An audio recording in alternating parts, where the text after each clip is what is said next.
Welcome back. Meanwhile, I clean our bedrock for future plans. Let me share you guys something.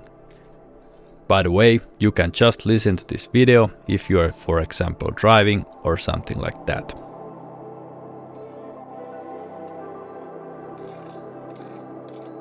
The longer we have lived here in the countryside, really close to being 100% off the grid, the more we have noticed how many people still just settle with what they are given. People are given the whole recipe of standard easy life for free. A plan from birth to death, not needing to think of any alternatives, because you already got everything planned out. Just follow the instructions, the perfect and generally accepted recipe of life. Born, go to school, go to another school, goof around a bit, build a steady career, start a family, get a mortgage, and buy a house. Be a good worker, retire, and eventually die.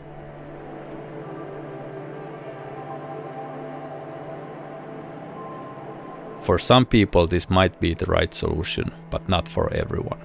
I bet there are millions of people who have stuck themselves in the same mold, even though deep inside they know that recipe doesn't make them happy, fulfilled, or overall excited about life. But they don't know how to get in touch with what really sparks the light inside of them, what really makes them feel alive. And therefore they just keep living the same easy life.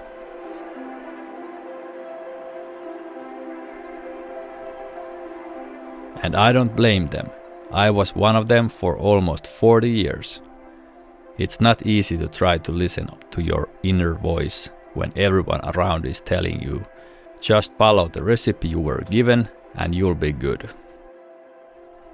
Yes, I did my career decisions a bit differently than many people I knew, but still I ended up burned out with my career, my forever plan. Forever plan because I just didn't have any idea I could be something else than a professional construction contractor. Fortunately, I started to see what was going on before it was too late. My transformation slowly started when I met my wife 7-ish years ago, and she saw something I hadn't seen. Something I just had gotten used to by being too close. Something that had slowly started suffocating the flame of my life.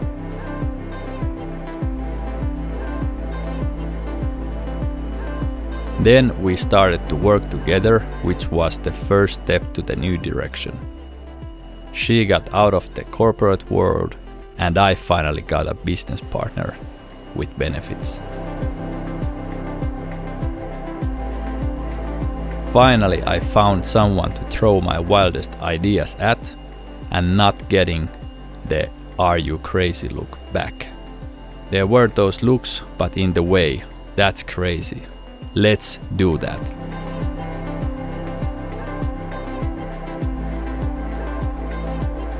And what made this soup even better, pretty soon I saw this crazy idea factory also peeling out of her, and the rest is history.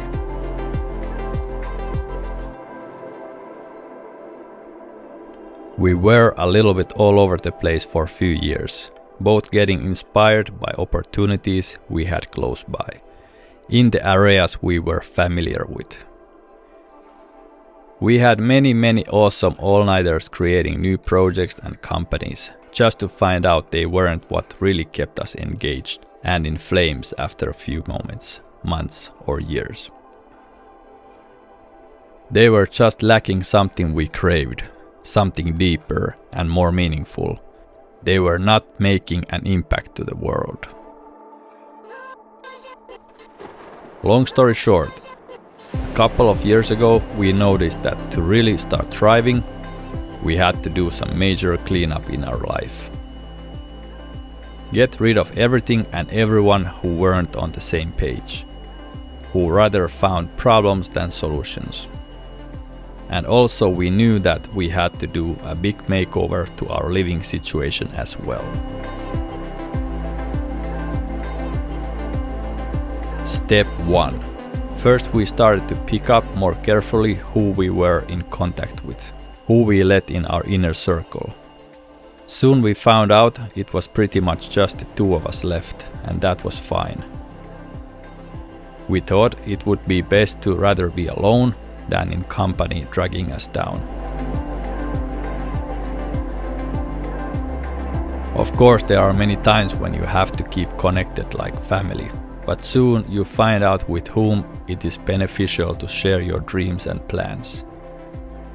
If it's no one, then so it is.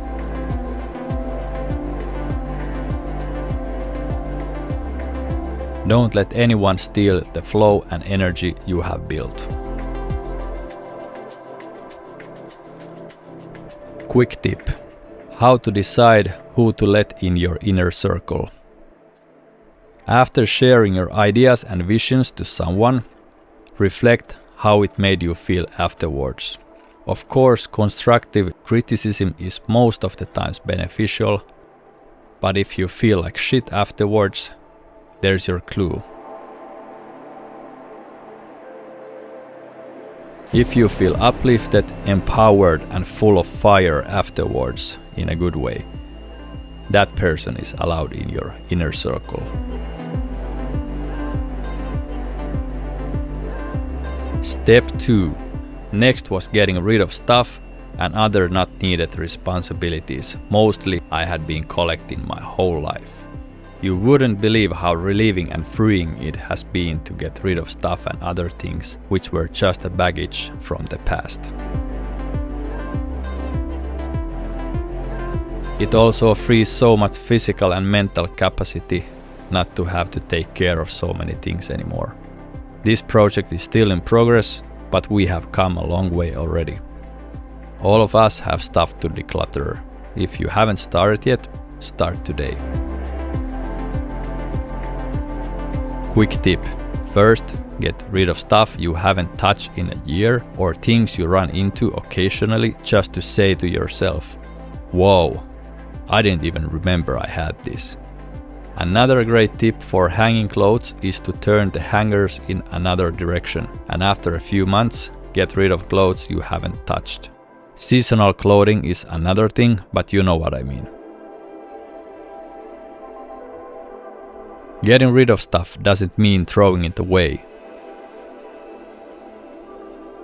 Unless you are going to go to the flea market to sell your things, donate any stuff that's worth under 20 bucks. It's not worth it to exchange your precious time for a few bucks. More expensive stuff you can try to sell to get some savings for your next step. Because the next step is not gonna be cheap, but it's gonna be worth it. Step 3, final step so far, was to sell our apartment in the city and move somewhere closer to the nature. Our long-term dream was to move out far away from society, far from everything, live off-grid on our own terms, but something told us we can't do that. Not yet, at least. We had certain obligations, and it would be way too irresponsible and too soon to make this huge leap to the unknown. And tell you the truth, we had never lived outside of the city. We had no idea of all the challenges which we might confront. Maybe it's not so wise to do that.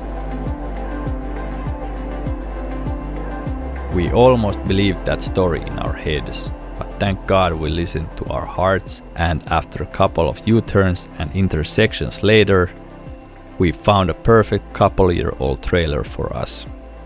And in the same heartbeat, we had decided to park it in our property in the countryside, which we had had for years.